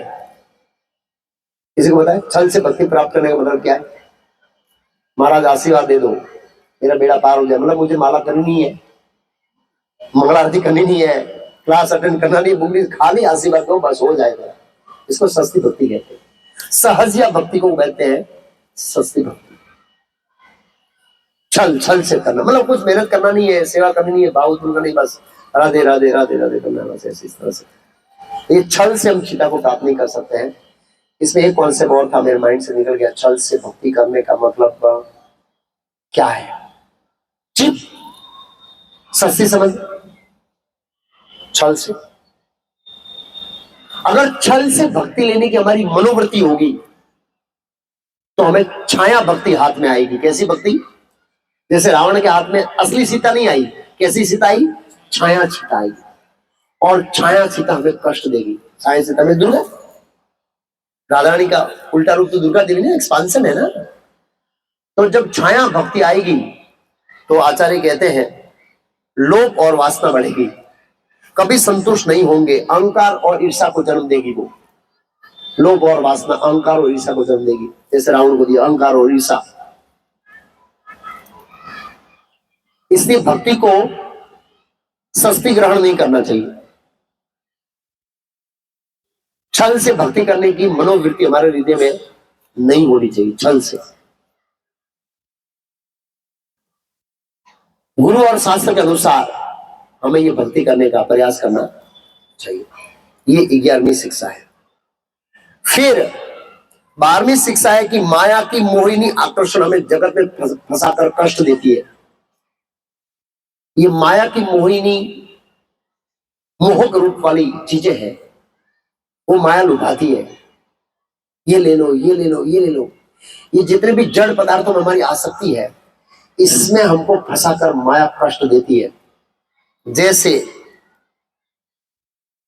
सीता को फंसाया किसने? मारीच ने, सुंदर हिरण का रूप धारण करके माता सीता को बहुत आकर्षित लगा था और सीता उसमें फंस गई। कितना कष्ट भुगतना पड़ा पता है? माता सीता को बहुत कष्ट भुगतना। तो ये जो मोहक रूप है संसार का, ये जीव को फंसा देता है और उसके कारण जीव को इतना कष्ट भुगतना पड़ता है, इतना कष्ट भुगतना पड़ता है जिसकी कोई कल्पना नहीं कर सकता। उदाहरण है, जो मकड़ी वो जाल बनाती है और उसमें मक्खी जाती है तो फंस जाती है और मृत्यु को प्राप्त होती है, बस और कुछ नहीं। ऐसे ही हम मोह भौतिक जगत के रूप में फंस जाएंगे तो हमें बहुत जन्म जन्मांतर कष्ट भुगतना पड़ेगा। 13वीं, ये 12वीं शिक्षा हुई। 13वीं शिक्षा है माया हमारी कमजोरियों पर आक्रमण करेगी। कोई खाने में कमजोर है, ओवर ईटिंग। कोई काम वास्तव में कमजोर है, कोई सोने में कमजोर है, 10-10 घंटा, 8-8 घंटा तमोगुण में चल जाता है। कोई बोलने में कमजोर है, अब ऐसा जमा कर देंगे डांट देते हैं। बोलने में कमजोर है, कोई निंदा करने में कमजोर है। कमजोर है मतलब वीकनेस है, सामने से इच्छा नहीं है लेकिन कोई आ गया तो फिर इसको कथा कर दिया।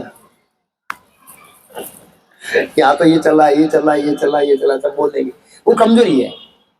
तो माया क्या करती है? हम जिस विषय में कमजोर है उसके ऊपर आक्रमण करती है और हमारी जो शक्तियां है उसको कमजोरी में बदलकर हमको सत्पुरुषों से दूर कर देती है। किससे दूर करती है? सत्पुरुषों मतलब भक्तों से दूर कर देती है। और जैसे हम भक्तों से दूर होते हैं माया हमको कुचल देती है। जैसे हम कपड़ा नीचोते ऐसे नीचो देती है। सीता की कमजोरी क्या थी? माता सीता की कमजोरी क्या थी? किसी को पता है? सेवा भाव।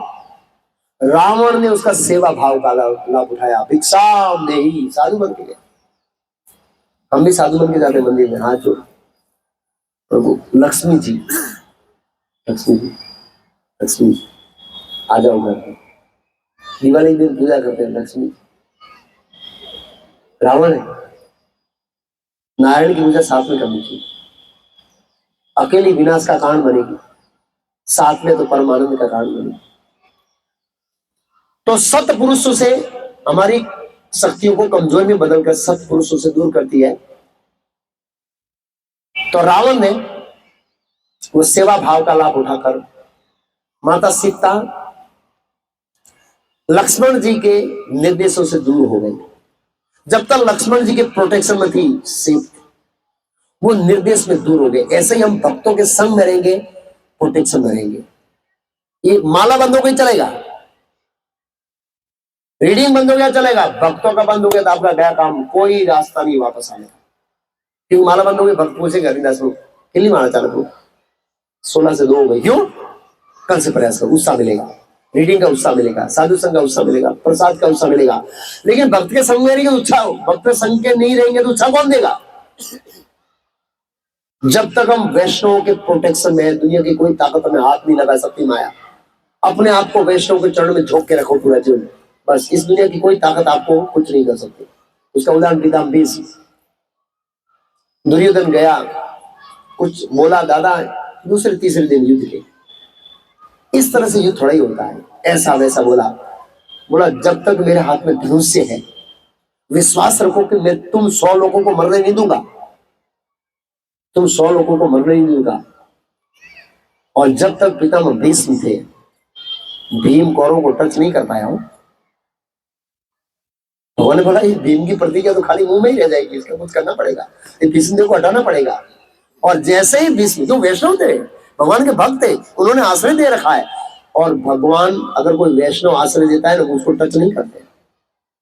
भगवान ने एक बार शेल्टर दे दिया, सॉरी भगवान के भक्त ने, भगवान भी उसमें कुछ दखलगिरी नहीं कर सकते। 8वें स्कंद में आता है, शुक्राचार्य के ब्राह्मणों के आशीर्वाद से असुर लोग जीत गए और देवताओं को खाली कर दिया।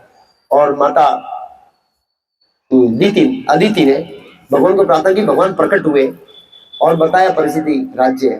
तो भगवान ने क्या कहा है, ये राज्य वापस लाने के लिए मुझे कुछ सोचना पड़ेगा देवी। विष्णु भगवान जब सोचने के लिए मजबूर हो जाते हैं तो सामने वाला सोचो पलड़ा कितना भारी है। भगवान लिखे श्लोक में कि इसके लिए मुझे सोचना पड़ेगा, क्योंकि सामने ब्राह्मणों की शक्ति है, मैं ब्राह्मणों के सामने नहीं पड़ूंगा। 4 कुमारों को भगवान ने कहा था जब वैकुंठ द्वार पर गए थे, अगर मेरी भुजाएं भी ब्राह्मणों के सामने हो जाए मैं काट दूंगा। बहुत ग्लोरिफिकेशन किया, लेकिन वो पीढ़ी वाले ब्राह्मणों की बात नहीं हो रही है, वो समस्त सदगुणों से युक्त ब्राह्मणों की बात हो रही है, वैष्णव ब्राह्मणों की बात हो रही है। तो कहने का मतलब है, जब तक पितामह भीष्म का रक्षण था कुछ नहीं। जैसे ही पितामह भीष्म गिरे, दूसरे दिन भीम ने कपड़ा निचोड़ना शुरू किया। कपड़ा निचोड़ना समझते ना, इधर पैर से एक हाथ पकड़ा और इसे ऐसे ही पकड़ा, ऐसे मचड़ता था। वो काटता नहीं था, उसको मचड़ने में मजा आता है कि वो तड़क तड़क आता था, काटने में पूरा हो गया, पीड़ा नहीं होगी, इनको पीड़ा से मारना है। रियली जब तक पितामह भीष्म से कुछ नहीं करता, वैष्णव का प्रोटेक्शन, ऐसे ही भक्तों के प्रोटेक्शन में रहेंगे ना तो हमारा सत्संग रहेगा। माता सीता माता का प्रोटेक्शन चला गया, प्लीज। फिर है ये क्या बोले, 13वां हुआ। 14वां है, हमारी हार हो या जीत, हमें तो पक्ष तो धर्म का ही लेना है। हमको पता है हम हार जाएंगे। एमआर क्या करता है कि भाजपा और कांग्रेस में क्या तो कोई देखता है कि कांग्रेस डूबने वाली है, को पहले से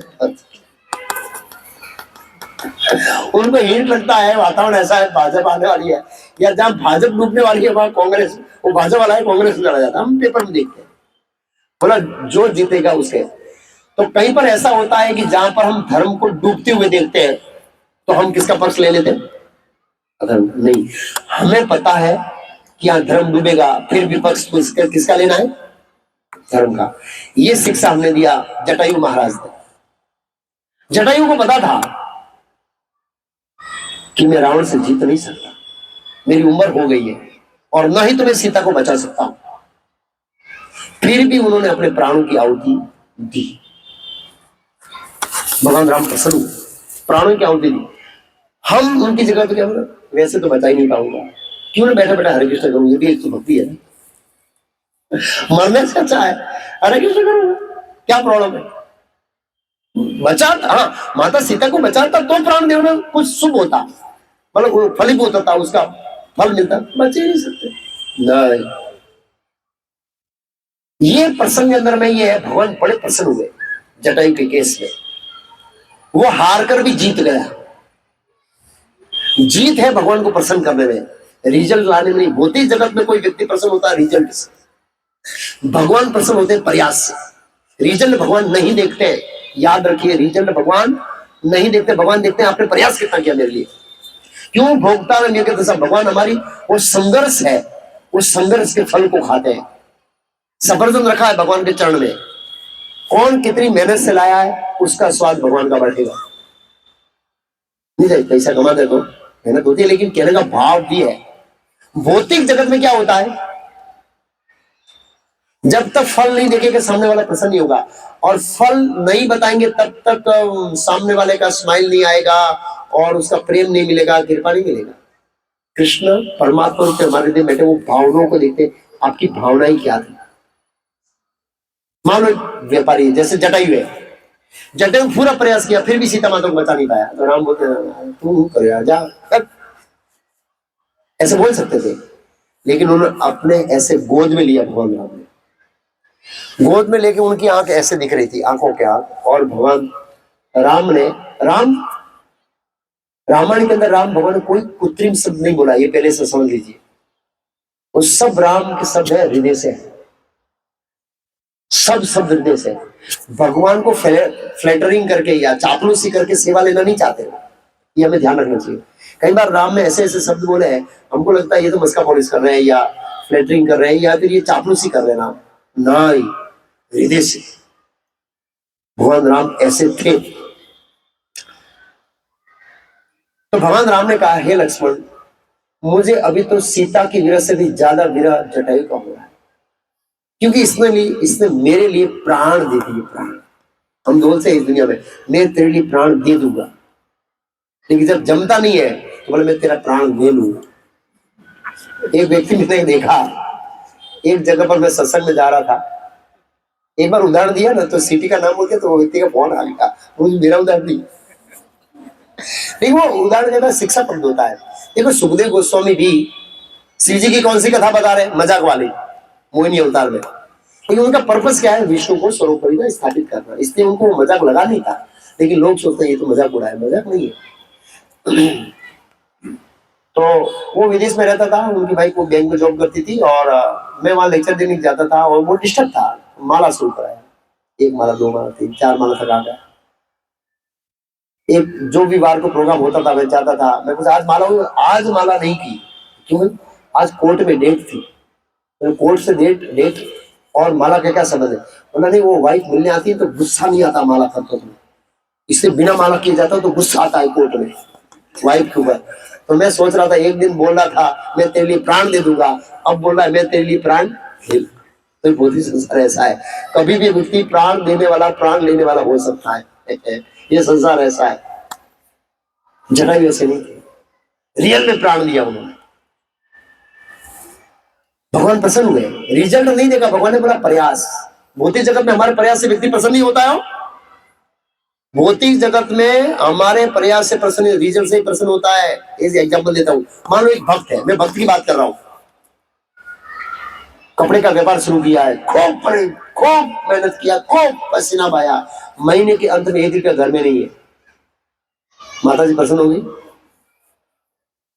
नहीं होगी। वो ये नहीं बोलेगी कि आपने कितना मेहनत किया, वो बोले भाई घर चलाने के पैसा चाहिए, इसके बिना तो नहीं चलेगी, ये तो देना ही पड़े। देवीदासिया भी ऐसे बोलती है कई बार, तमें भले ही मरो पर हमने घर पैसा दो, यस बोलते हैं। रिटायर हो गए दूसरी नौकरी को, हमको इतना चाहिए, आप जो भी करो। तो इसको प्रेम नहीं कहते, इसको स्वार्थ कहते हैं, स्वार्थ। तुम्हारा बलि चढ़ जाए, मेरे को ये चाहिए बस। नहीं देते तो ऐसे वो सती देखती है शिव जी को, जब दक्ष यज्ञ में जा रही थी, खा जाएगी, ऐसे घर में से बात उड़ाता है। आप अनुभव करते होंगे। 1 महीना नहीं तो फिर देखो कैसा प्रेम उभरता है। बाहर आ जाएगा रियल में, सब घर वाले सब दिख जाएगा, कितना कौन प्रेम करता है सब दिख जाएगा। वो हमारी मेहनत को नहीं देखेंगे, वो हमारी परिस्थितियों को नहीं देखेंगे, वो हमारी भावनाओं को नहीं समझेंगे। घर वाले संबंधी वाले खाली भगवान ही समझेंगे। एक ऐसा व्यक्ति है जो हमारी भावनाओं को, जो हमारे प्रयास को, जो हमारी फीलिंग को समझेगा कि इसने मेरे लिए कितना प्रयास किया है, रिजल्ट नहीं लाया, फिर भी भगवान प्रसन्न है, परम प्रसन्न है, प्रसन्न ही नहीं परम प्रसन्न है।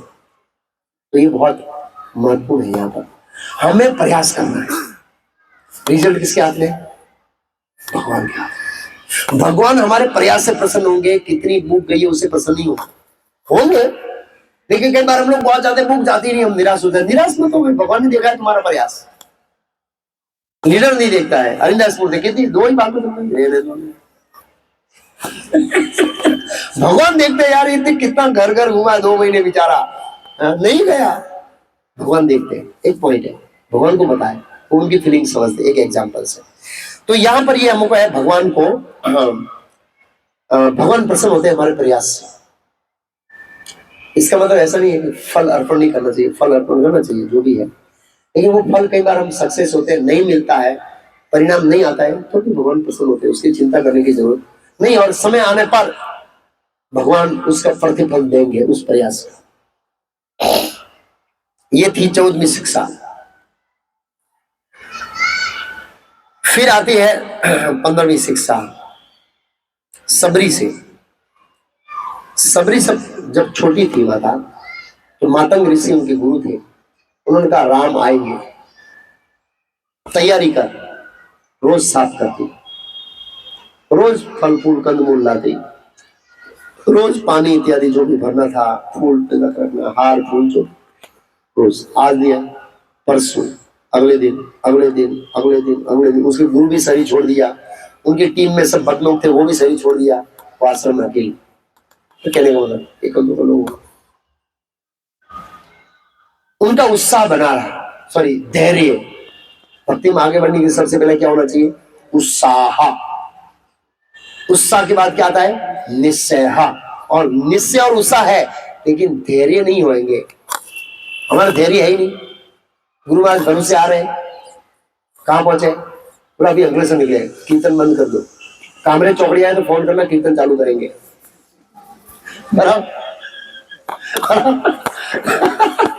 धैर्य ही नहीं है, धैर्य ही नहीं है। सबरी का सालों साल का धैर्य, सालों साल। गुरु ने बोला है राम आएंगे, और वो ही उत्साह के साथ रोज का साफ सफाई, रोज का पानी छिटकना, रोज का फूल लाना, रोज का फल लाना, वही उत्साह। 1% भी उस समय कमी नहीं। दूसरा याद रखना, भगवान अपनी इच्छा से प्रकट होते हैं, हमारी इच्छा के अनुसार नहीं। ये कॉन्सेप्ट क्लियर होना चाहिए। जब अपनी इच्छा थी भगवान प्रकट होंगे, उनके साथ मिले। तो इसके बारे में ब्रह्मा जी बहुत सुंदर श्लोक का है धैर्य के बारे में। ततेव अनुकंपा सुसमीक्षमाणो भुंजान एवात्मकृतं विपाकम हृद्वागवपुभिः नमस्ते जीवेत यो मुक्ति पदे चदाय भाव। क्या ब्रह्मा जी से हो रहा है? तदेव अनुकंपा सुसूक्ष्म, कि जो भक्त अपने पास्ट कर्मों के फल को सहन करते हुए, मतलब दुख आ रहे हैं, हृद वाग वपु भी तन नमस्ते। हृद मीन्स हृदय, वाग मीन्स वाणी, हृद वाग वपु भी मन नमस्ते। मन आपको नमस्कार करता है, और या इनसे भक्ति करता है, और अपने कर्मों को सहन करते हुए धैर्य रखता है कि एक दिन कृष्ण मेरे ऊपर क्या करेंगे? कृपा करेंगे। एक दिन कृष्ण मेरे ऊपर क्या करेंगे? कृपा करेंगे। उसका मुक्ति के ऊपर क्या बन जाता है? अधिकार। भगवान को उसको मुक्ति देना ही पड़ेगा। तो हमें भक्ति में धैर्य रखना चाहिए। 16 माला करते हैं, सोचते हैं आज परमहंस बन जाए, ऐसे नहीं बन सकते। धैर्य होना चाहिए, धैर्य नहीं खोना चाहिए हमें। फिर है ये 15वीं शिक्षा थी, 16वीं शिक्षा है, भगवान के सामने छल नहीं चलेगा। छल छल हम भगवान को छल नहीं सकते। उसका उदाहरण है, जब जटायु का अग्नि संस्कार हो गया और सबरी को मिल दिया, और वहां से किसी ने बताया कि किष्किंधा में आपको इंफॉर्मेशन मिलेगी सीता के रिलेटेड, माता सीता की। तो भगवान राम वो मातंग ऋषि के आश्रम से, सबरी के गुरु के आश्रम से किष्किंधा की ओर जा रहे थे। रास्ते में बहुत सारे ऋषि मुनि थे। एक बूढ़ा ब्राह्मण था, लंबी दाढ़ी लंबा बाल ऐसे, और राम की ओर देखा, भिक्षा नहीं ना, पहले भिक्षा मिला। आप क्षत्रिय ब्राह्मण है, ऋषि है, देव है, मानव है, कौन है? मैं इस एरिया का, ये मेरा जोन है, मैं इसका भिक्षा लेने वाला भिखारी हूं, और मैं पहले उसका वर्ण और आश्रम पूछता हूं, उसकी स्थिति के अनुसार भिक्षा मांगता हूं। ब्राह्मण का भिक्षा अलग होगा, क्षत्रिय का अलग होगा, वैश्य का अलग होगा। तो भगवान राम ने लक्ष्मण को देखा, विचित्र भिक्षुक है, स्थिति के अनुसार। भाई सामने वाली कैपेसिटी कितना है, सामान्य है तो फिर ठीक है, अरिंदा है तो फिर सोचना पड़ेगा। सामान्य भिक्षा नहीं मांग सकते उनसे। मांगने वाले का अपमान होगा। एनीवे, तो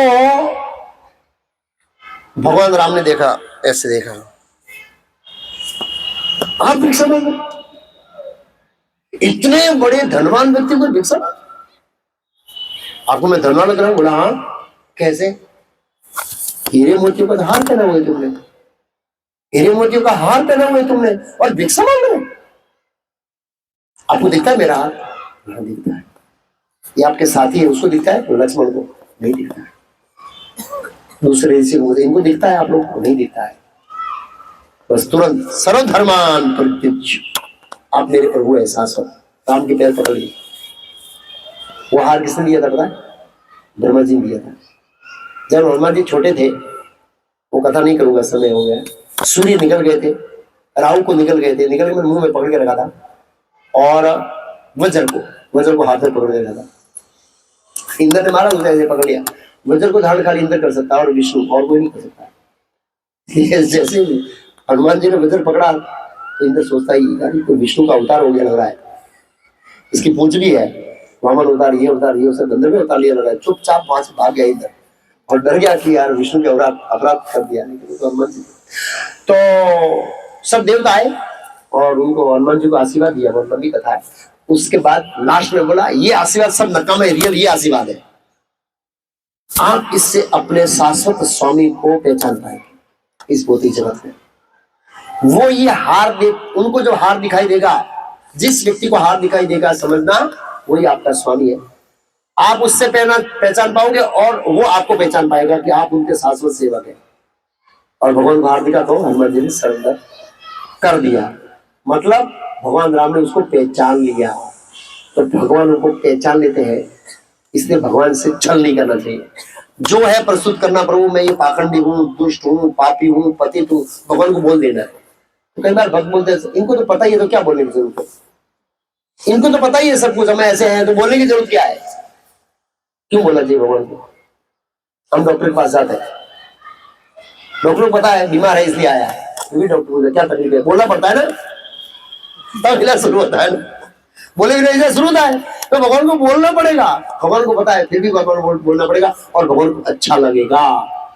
जो है अपनों को प्रस्तुत करो, भाई देखो इसमें काम चलाना है आपको, जो मैं हूं ये हूं, इसमें आपको उद्धार करना है मेरा, और काम चलाना, और मुझे ठिकाने लाना है, और शुद्ध करना है। मैं आपके शरण में आया हूं बस। तो इसको कहते हैं सत्यनिष्ठ। भगवान को छल नहीं सकते। ये 16वीं शिक्षा थी। 17वीं शिक्षा है, भक्ति मार्ग में बाधाएं। 3 बाधा। जब हनुमान जी ने छलांग मारी, कहां से? समुद्र से छलांग मारी हनुमान जी ने, 3 बाधाएं आई हनुमान जी। पहली बाधा मेनक पर्वत।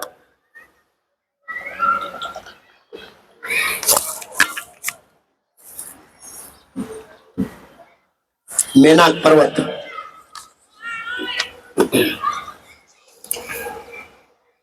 मेनक पर्वत, समुद्र देव ने बोला राम की सेवा करो। सेवक जा रहा है, आराधनाम सर्वेशाम विष्णु आराधनाम परम तस्मात् पर्वतम देवी तदिया नाम समर्थित। भगवान से भक्तों की सेवा से, राम का सेवक इतनी लंबी छलांग लगा रहा, बीच में आराम का कुछ करो, आराम करने के लिए बीच में। तो उसकी पांख थी, उड़ के ऊपर आया कौन? मेनक पर्वत। और हनुमान जी ने छाती से टकराया, पानी में डाल दिया वापस समुद्र में। और फिर वो रूप धारण करके आया, पुरुष मतलब व्यक्तित्व रूप। डेमीगॉड का ऐसा होता है, पर्वत रूप, पुरुष रूप। ऐसे बोला आपके पिताजी का मेरे ऊपर उपकार है।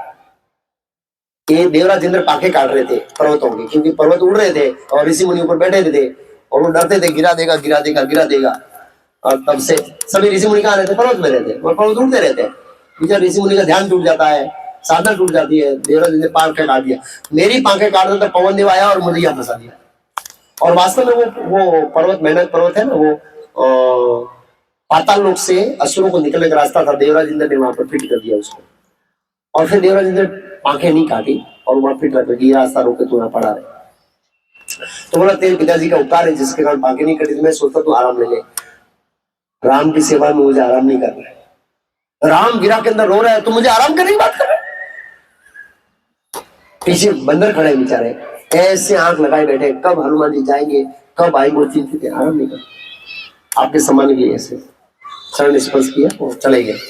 तो ये है भक्ति में क्या बोलते हैं, असली लक्ष्य तक पहुंचने से पहले सुख भोग की इच्छा, थोड़ा भोग कर लेते हैं, बाद में भक्ति करना ही है। कहाँ जाएगी भक्ति? तो काम थोड़ी जाएगी। लोग बोलते हैं थोड़ा सुख भोग लेते हैं, इंद्र तृप्ति कर लेते हैं। ये भावना मेनक पर्वत की बाधा है। जब वो क्रॉस कर लिया ऑब्स्टिकल, बाधा, तो दूसरा आया एक, सभी देवता गए। नाग माता जिसका नाम था सुरसा, देवताओं नागों की माता नाम है सुरसा। देवर्षि देवता गंधर्व किन्नर सब गए और नाग माता को बोला हम हनुमान जी की शक्ति को परखना चाहते हैं, कितने शक्तिशाली है, इसका टेस्ट करो, आप जाके ऑब्स्टिकल बन जाओ। गई और एक विशाल रूप धारण करके खड़ी हो गई और कहा हनुमान जी, ब्रह्मा जी का वरदान है कि जो मेरे मुंह के सामने आता है वो अंदर जाएगा। अब आप प्रेम से आते हैं या फिर मैं आपको खाती हूं। हनुमान जी बड़े हो गए 10 योजन, तो उसने मुंह को 10 योजन किया। हनुमान जी 20 योजन, उसने 30 योजन, 40 योजन, 50 योजन, 60, 70, 80, 90, और जब सिंहिका नहीं सुरसा ने 100 योजन का मुंह बड़ा किया। कितना योजन का? तो हनुमान जी इतने बढ़ गए, शूं शूं, बोला मैं तेरे मुंह में जाके आ गया, ब्रह्मा जी का वरदान कंप्लीट है, चिंता मत करो, हरे कृष्ण। तब फिर सिंहिका ने कहा तुम मेरी परीक्षा से पास हो गए, देवताओं ने भेजा। तो जब हम भक्ति में सीरियस होते हैं तो देवता ही देखते हैं कि या रियल में भक्त है या वेंकुट में जाकर भी कृष्ण को कष्ट देगा, इसका टेस्टिंग करोगे। तो ये परीक्षा होगी। और जब उसको पार कर दिया तो एक राक्षसी आई जिसका नाम क्या था? सिंहिका, सिम्मिका, सिम्मिका, सिम्मिका। और हनुमान जी बहुत स्पीड में जा रहे थे और वो पानी में थी और परछाई पड़ी तो परछाई को पकड़ लिया। असुरों में ये शक्ति होती है। तो हनुमान जी की स्पीड स्लो हो गई। बोले स्पीड स्लो क्यों हो रही, कोई दिख नहीं रहा है, धीरे क्यों हो गया? फिर नीचे देखा कि विशाल राक्षसी पानी से बाहर आई उसको देखा और हनुमान जी को खाने लगी। बड़ी किया, मुंह बड़ा किया, बड़ा किया। हनुमान जी पे छोटे गए, अंदर गए हृदय के अंदर और नाखून से हृदय को टुकड़ा टुकड़ा काट कर समुद्र में फेंक दिया, बाहर निकल कर आगे और आगे। ईर्षा और द्वेष, ईर्षा था सिंह का, मेरे ऊपर से क्यों जा रहा है, मेरे ऊपर से, इस तरह से। ये थी 17वीं शिक्षा। 18वीं शिक्षा है अहंकारी व्यक्ति हितैषियों को नहीं समझ सकता। अहंकारी व्यक्ति होता है वो नहीं समझ पाता है कि हमारा हितैषी कौन है। कई सलाह देते हैं ना, सोचते हैं यार ये तो इसे ईर्षा करते हैं इसलिए ऐसा कहते हैं। तो स्वयं माता मंदोदरी है, वो रावण का मंदोदरी पर संदेह था, क्योंकि मंदोदरी बोले थी सीता को वापस दे दा। तो रावण ने क्या बोला बताए, तू है ना सीता से ईर्षा करती है, इसलिए तू ऐसा बोल रहा। लेकिन वो खुद राम से ईर्षा करता था। रावण राम से ईर्षा करता था, इसे कैसे साबित कर सकते हैं? तो तू इतनी सुंदर स्त्री को कैसे भोग रहा है, मैं क्यों नहीं भोग सकता? ये ईर्षा है। दूसरे के भोग से हम जलन होती है तो उसको क्या कहते हैं? दूसरे के भक्ति की प्रकृति से जलन होती है, ईर्षा। यस। तो वो नहीं देख पाया कि मंदोदरी मेरी क्या है, हितैषी है, नहीं देख पाया। तो कई बार हमारे हितैषी को हम नहीं देख पाते, हमारे हितैषी को हम नहीं देख पाते। क्यों? अहंकार। अहंकार। दुर्योधन, विदुर जी उनके हितैषी थे, नहीं समझ पाया, नहीं पहचान पाया। फिर बड़ा हो या छोटा, सभी राम नाम से तर जाएंगे। बड़े पापी हो या छोटे पापी हो, राम नाम लो तर जाएंगे। छोटा पत्थर हो बड़ा हो, राम लिखा हो तर गए। हरे कृष्णा कृष्णा कृष्णा हरे हरे, हरे राम राम राम हरे। राम नाम से हम संसार को तर जाएंगे। ये 19वीं शिक्षा। 20वां, घमंड और आसक्ति व्यक्ति बुद्धि का नाश कर देती है। क्या नाश कर देती है? घमंड और आसक्ति। कौन सा भगवत गीता श्लोक? 2.62। धयायतो विषयान पुंस संग स्तेषुपजायते, संगात संजायते, कामाद कामाद क्रोधो भिजायते, क्रोधाद भवति सम्मोहा, सम्मोहात स्मृति भद्रांश बुद्धिनाशो, बुद्धिनाशात् परिसंति। आसक्ति से और घमंड से हमारी बुद्धि नाश हो जाती है। रावण ने बहुत सारे बलशाली योद्धाओं को खो दिया, अपना घमंड और माता सीता से क्या? आसक्ति। ये दोनों के कारण उसके पास इतने इतने योद्धा थे जो देवताओं को पराजित करने वाले थे। इंद्र जी जैसे लोग खो दिए। कई बार हम लोग भी धृतराष्ट्र महाराज की तरफ आसक्ति के कारण हमारे शुभेच्छक मित्रों और संबंधियों को खो देते। धृतराष्ट्र महाराज को सिंहासन में आसक्ति थी। उस आसक्ति के कारण उन्होंने पिता भीष्म, द्रोणाचार्य, अच्छे ऐसे शुभ चिंतकों को खो दिया। सब कुछ चला गया। आसक्ति, आसक्ति व्यक्ति को अंधा कर देती है और कुछ नहीं देख पाते लोग, कुछ नहीं देख पाते आसक्ति का। तो हमें ध्यान रखना चाहिए इसका, खास करके गर्व और आसक्ति। 21वीं शिक्षा है, भगवान की जो कथा है वो हमारे हृदय में सशक्त कृष्ण प्रेम को जागृत करती है। नित्य सिद्ध साध्य का गुनाह होय, श्रवण आदि शुद्ध चिते करे उदय। श्रवण करने से वो हमारे हृदय में उत्पन्न होगा। तो भगवान राम चाहते तो रावण का हृदय बंद कर देते, 2 मिनट में मर जाता, तो बड़ी बात नहीं। फिर भी भगवान ने लीलाएं की जिससे हम क्या करें? श्रवण करें। और श्रवण करेंगे भगवान की लीलाओं को, अनर्थों से मुक्त होंगे, क्योंकि स्वयं राम अनर्थों से मुक्त है। जो व्यक्ति दोषों से मुक्त है, ऐसे व्यक्ति की कथा सुनने से हम भी दोषों से क्या हो जाएंगे? ये इसका लॉजिक है। दोषी व्यक्ति की कथा सुनने से हृदय शुद्ध नहीं होगा, सामान्य व्यक्ति की कथा सुनने से हृदय शुद्ध नहीं होगा। इसलिए भगवान राम ने अद्भुत लीला किया है, कथा सुनना चाहिए हमें, प्रेम जागृत करेगा। परिवार का त्याग भी भगवान के शरण में जाने के लिए किया जा सकता है। परिवार का त्याग भी भगवान के शरण में जाने के लिए किया जा सकता है। इसका लिटरल मीनिंग मत लेना हो। सब लोग गृहस्थ में परेशान है, प्रभु मैं आ जाता हूं, आपने बोल दिया यहाँ पर। परिवार का त्याग भी भगवान की शरण में जा सकता है, जैसे विभीषण ने त्यागा। तो हमें विभीषण नहीं बनना है, बी प्रैक्टिकल। कई बार बोलते हैं प्रभु आराम और राम, आराम बंद कर देते हैं, सीरियस हो जाते हैं, सोना कम कर दे, सीरियस हो जाते हैं। भक्ति में आगे बढ़ने के लिए नहीं, हॉस्पिटल जाने के लिए सीरियस हो जाते हैं, क्योंकि निद्रा को बहुत ज्यादा ही कम कर दिया। तो थोड़ा प्रैक्टिकल समझना है। मतलब परिवार का त्याग का मतलब क्या है? असुर है, कई बार असुर है तो साथ में रहना पड़ता है। विभीषण का लेवल नहीं है, याद रखिए। हमारा जो गाइड है उसको कंसल्ट करना चाहिए, लेकिन 51 हो गया है तो किसी से पूछना नहीं है। कितना हो गया है, और या फिर अभी तक शादी नहीं हुई है, तो ये दोनों का चांस है भगवान की शरण में जाने के लिए। परिवार का एक दो लोग त्याग कर सकते हैं अभी भी। मेरी गाड़ी में 3 लोगों की जगह है अभी भी। राजा राजा रघुगण की तरफ वापस जाना, कपिल देव के आश्रम में राजा रघुगण वापस नहीं आए जड़ बढ़ते शिक्षा लेने के बाद। वो नहीं, संदेश में वो पालकी वालों को भिजवा दिया, जाके मेरे बेटों को राजा बना देना। मैं कपिल देव भगवान के आश्रम में जा रहा था, ज्ञान ले ली, बीच में मिल गया, फिर वापस नहीं आऊं। तो घर जाने की चिंता नहीं, बाइक गाड़ी वाड़ी हम भिजवा देंगे, आप चिंता मत करिए। फिर आता है 23वीं शिक्षा, माया के विरुद्ध युद्ध में सदगुरु और संतों का मार्गदर्शन बहुत आवश्यक है। यह पॉइंट बहुत महत्वपूर्ण है। माया के साथ हम युद्ध खेल रहे हैं, सदगुरु मतलब गुरु और वैष्णव का मार्गदर्शन अत्यंत आवश्यक है। भगवान राम को कोई सलाह की जरूरत नहीं थी, फिर भी रावण को मारने के लिए उन्होंने किसकी सलाह ली? किसके लिए? विभीषण की। भगवान कृष्ण के मंत्री कौन थे? उद्धव जी। सलाह ले, क्या करना? एक साथ में 2 पत्र जाते हैं द्वारका में, एक पौंड्रक का, एक रुक्मिणी का, 2 लेटर गए।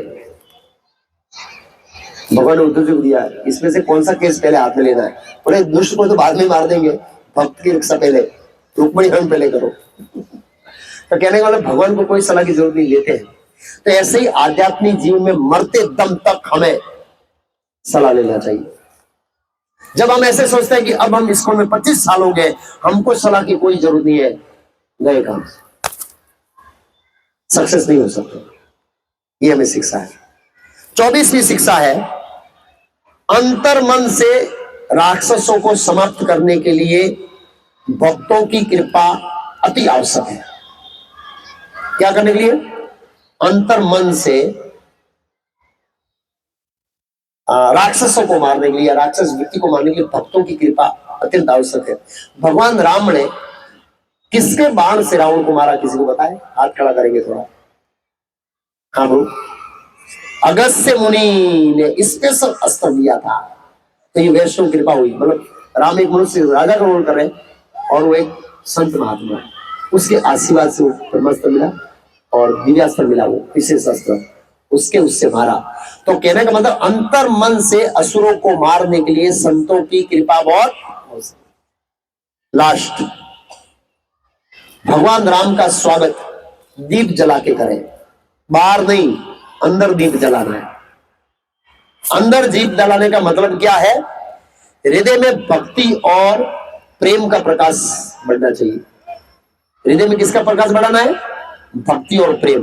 जब भक्ति और प्रेम का प्रकाश बढ़ेगा तो दया और करुणा बढ़ेगी। जब दया और करुणा बढ़ेगी तो राम राज्य फैलेगा। ये सीक्वेंस है। राम राज्य से पहले दया और करुणा चाहिए, दया और करुणा से पहले क्या चाहिए? भक्ति और प्रेम चाहिए। इसके बिना राम राज्य नहीं हो सकता। तो राम का स्वागत राम राज्य बनाकर किया जाता है। बाहर का राम राज्य छोड़ दीजिए, परिवार के अंदर राम राज्य छोड़ दीजिए, समाज का राम राज्य छोड़ दीजिए, हृदय के अंदर राम राज्य बनेगी। प्रेमांजन सुरित भक्ति विलोचन संतः सदैव विलोकयन्ति यं श्याम सुंदरम चिन्त्य गुण स्वरूपम गोविंदमादि पुरुषम तमहं भजामि। तो इस तरह भगवान राम का हमारे हृदय में स्वागत करना है। अगर हम रामायण को बहुत गंभीरता से पढ़ेंगे ना, बारंबार, मैंने गुरु महाराज की रामायण शायद 50 बार पढ़ी। नेक्टर अमृत है और भगवान के एक गुण है। भगवान अपने भक्तों से कितना स्नेह करते हैं। ओ भाई को एक प्रसंग बोल देता हूँ, ये अच्छा लगता है वो बोलना। सुग्रीव का बहुत सारी शिक्षाएं भी है, बहुत सारी शिक्षाएं रामायण। एक इतना लेक्चर दूसरी शिक्षा हो तो ये नहीं है इसके सिवाय। समुद्र पार हो गया और पर्वतों पर सब बंदर ऊंचे पर्वत पर चढ़ गए, पर्वत की टॉर्च पर, और राम लंका को देखना चाहते थे ऊपर से। सब टॉर्च पर चढ़ गए। सुग्रीव मुख्य बांधव मतलब टॉप लीडर साथ में थे राम के। और रावण को संदेश मिला कि राम ने सेतु पार कर लिया है, सॉरी समुद्र पार कर लिया है। तो रावण सबसे ऊंचे महल के टेरेस में गया और ऐसा सिंहासन पे बैठा और ऐसे देख रहा है, और सुग्रीव की नजर पड़ी रावण के ऊपर, सीधा छलांग लगाया सुग्रीव वहां से, और जब फाट देनी एक थप्पड़ मार रावण को गिरा दिया रियली में। और फिर मुक्का युद्ध किया, क्योंकि अस्त्र लेकर तो वो भी नहीं आया था, अस्त्र लेकर तो ये भी नहीं गया। अब इसका जोश इतना, अंदर खून गर्म था ना, राम को कष्ट दिया, इसको छोड़ूंगा नहीं है। वो बहुत गर्म हो गया, उसका खून कंट्रोल बाहर हो गया वो रियली। अच्छे इमोशनल से होंगे ऐसे। हम क्या, हमारी नकल नहीं करना चाहिए किसी को मारे पीड़ा, कोई पुलिस वाला मारेगा आपको ऐसे, मारना मत। तो क्या हुआ, द्वंद युद्ध शुरू हुआ, मुक्का मारेगा मारेगा, युद्ध हो रहा है युद्ध हो रहा है युद्ध हो रहा है, और दोनों युद्ध करते करते खाई नहीं गिर गए नीचे। रावण ने देखा कि इसको मैं अपनी शक्ति से जीत नहीं सकता, उसने मायावी शक्तियों का प्रयोग करना शुरू किया, और सुग्रीव को भड़क आ गई, सीधा गया ऊपर टॉर्च पर महल के, फाड़ देने छलांग लगाई, राम आ गए वापस। और जो वापस आया तो बंदर लोग का जो जोश पैदा हुआ है, रावण को थप्पड़ मार के आना मतलब बहुत बड़ी चीज है ना, जोश पैदा होगा योद्धाओं के अंदर, और सुग्रीव की वाह वाह करने लगे, नारा लगाने वाले। भगवान राम गंभीर थे, सब लोग प्रशंसा कर रहे थे, भगवान राम ने प्रशंसा नहीं किया, बहुत सीरियस हो गए भगवान राम। मूर्खता भरा काम किया है तुमने, एक राजा को ऐसा साहस नहीं करना चाहिए, पीछे प्रजा होती है। पता, अगर तुम मर जाता तो क्या होता, मैं आवेश में आ जाता और अधर्म से रावण को मार देता। फिर भगवान राम ने कहीं भी मर्यादा का उल्लंघन नहीं किया है, इतनी मर्यादा का पालन किया है कि वो सोच नहीं सकते, इसलिए वो मर्यादा पुरुषोत्तम। बहुत श्रम किया भगवान राम ने, समुद्र देवता के समय में थोड़ा क्रोध किया था बस, तो बोला अधर्म से मार देता हूं, भरत को राजा बना देता, फिर मैं खुद शरीर छोड़ देता, क्योंकि मेरी उपस्थिति में मेरा मित्र मर जाता है, ये मेरे से सहन नहीं होगा। भगवान राम चापलूसी नहीं कर रहे, सुग्रीव से बहुत प्रेम करते थे भगवान। फिर गले लगाया उन्होंने, लेकिन प्रेम से डांटा, ऐसा दुस्साहस नहीं करने। इससे पता लगा भगवान राम कितने दयालु। एक श्लोक है मेरे ख्याल से वृद्ध भागवत में, हनुमान जी बोले या सूर्य बोलते हैं, भगवान राम, ना तो हम मंदिरों को संस्कृत आती है, ना कोई हमारा संस्कार है, फिर भी प्रभु राम ने हमारी मित्रता स्वीकार की। जबरदस्त स्तुतियां हैं कहीं पर ऐसी। तो कहने का मतलब है राम के दिव्य गुण है। हम रामायण बार बार पढ़ेंगे। इस बार मैं पढ़ा रामायण, तो वाली को मारने के बाद राम रो रहे, पहली बार मेरी नजर में आया, राम वाली को मारने के बाद रो रहे। क्यों? क्योंकि सुग्रीव बेचारा भक्त था, और जो वाली मरा तो उसके परिवार रोने लगा, तो सुग्रीव साथ रोने लगा। तो वो ये तो उल्टा हो गया, मैंने सोचा ही नहीं था इस तरह से होगा। अब मैं इन बंदरों को बोल देता हूँ, वो आपको सीता को ढूंढने को मदद करेंगे, मैं अग्नि समाधि लेके जल के मर जाता हूँ। भगवान राम के आंख में आंसू शुरू हो गए, सुग्रीव बोल रहे, इतना सॉफ्ट हृदय भगवान राम। तो कहने का मतलब ऐसे भगवान दिव्य गुणों से विभूषित है, ऐसे प्रभु की कथाओं को सुनेंगे तुम्हारा हृदय भगवान के प्रति समर्पित होगा। आज रामनवमी है, तो रामायण है यहाँ पर, मैं कहना भूल गया, लाना चाहिए। आज धनुष के अंदर बहुत रामायण डिस्ट्रीब्यूट किया हमने। नहीं, अभी ऑर्डर लिखवा दीजिए भाई, हाँ संकल्प लीजिए रियली। अगर रामायण पढ़ने के बाद आनंद नहीं आएंगे तो मैं 10 गुना रिटर्न दूंगा आपको, 10 गुना। एक सिटिंग में पूरी करने का प्लानिंग करेंगे, एक ही सिटिंग में पढ़ लो। कई बार लेक्चर दोनों होता है, मैं कुछ कैरेक्टर नाम भूल जाता हूँ या फ्लो भूल जाता हूँ, पढ़ता हूँ, भगवान को प्रार्थना करता हूँ प्रभु वावाझोड़ा आ जाए, लाइट चला जाए, प्रोग्राम कैंसिल हो जाए, मैं भागवत रामायण पढ़ दूं। रियली इतना नेक्टर है, इतना नेक्टर है, इतना अमृत है। परम पूज्य भक्ति विकास महाराज ने इतनी सरल तरीके से इसको अनुवाद किया है। भगवान राम के ऐसे दिव्य गुण है, इसको पढ़िए। जिसने नहीं पढ़ा है प्लीज आज आप नाम लिखा दीजिए। शुभ रामनवमी है। समाज के अंदर माया भी राम का मड़ुआ निकला था, राम के प्रति लगाव अभी भी है, लेकिन हृदय से नहीं है, आर्टिफिशियल है। आजकल शादी में जाते हैं लोग कृत्रिम रूप से जाते हैं, हृदय से कोई नहीं जाता, मुंह बताना है। इसलिए एक प्रसंग बोल देता हूँ।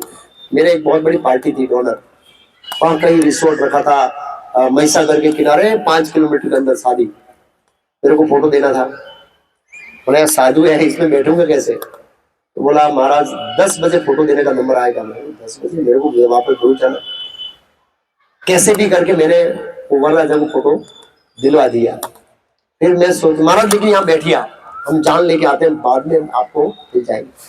मैं सोच रहा है कि कोई रिटर्न जा रहा है या सब आ रहे हैं, तो अभी तक तो बारात आई थी, बहुत गाड़ी रिटर्न जा रही है, मैंने भी अंदर डाल दी, बाहर निकल गया। तो कहने का मतलब लोग आर्टिफिशियल मुंह बताया भागो, मुंह बताया भागो, किसी को समझ नहीं है, फीलिंग नहीं है। पहले शादी में 1-1 महीना रहते थे, हमारे घर में शादी होती 1 महीना लोग रहते थे गेस्ट, 15 दिन 1 महीना पहले से शादी का प्रसंग था। अभी तो बैंकिंग हॉल में हो गया, 25 लोगों को बुलाते हैं, काम पूरा करो यार, समय हो गया। और तो मेरा रिक्वेस्ट है प्लीज ये रामायण आप लोग लीजिए, और लेना ही नहीं है, इसको पढ़ना है बारंबार। मैंने जो कथा बोली वो तो खाली 10% था, इतनी कथा है रामायण के अंदर, इतनी कथा है, और एक एक कथा बहुत पसंद देती है, पढ़ना चाहिए। हरे कृष्ण।